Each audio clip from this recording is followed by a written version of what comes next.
তো আগের মিনি ভ্লগে তোমরা যেমন দেখলে যে আমরা কোথায় এসেছিলাম, সেটা তোমাদের কাছে সারপ্রাইজ ছিল।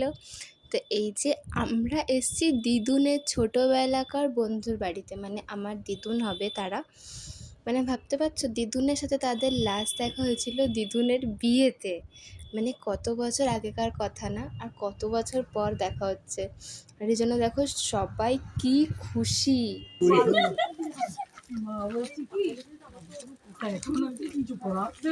এখন সবে গাড়িতে উঠেছে, তবে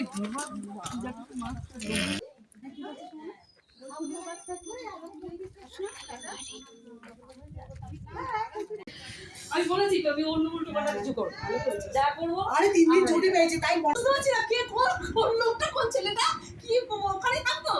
এই তুই চিনিস না ওর ঘর? আরে ডিশের ঘরে তো ডিশের ঘরে আমার বিশ্ব দাদার ওদের সঙ্গে যেতাম। ডিশের ঘরে শালিমাইকে তুই দাদা মোনাকে বলছিস এখন না ওগুলো বের করে দিয়েছে না, কিছু বার করিনি দাদা আগে তো আমরা এখানে আসার পরেই সবার আগে আমাদেরকে দিল জুস, আর তারপরে গরম গরম লুচি আর ঘুগনি। আমাদের ব্রেকফাস্ট আমরা করেছি, কারণ আমরা অনেক সকালে বেরিয়েছিলাম, তো ব্রেকফাস্ট করার টাইম পাইনি। আর তারপরে দিল গরম গরম চা। আর আমাদের সাথে দেখা করতে আরও অনেকে এসেছিলো।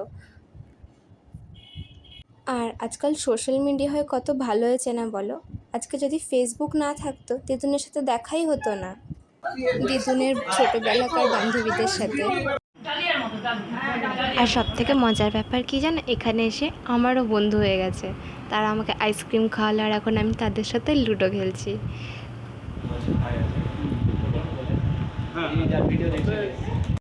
ওর কট থাকবে এবার একটা করে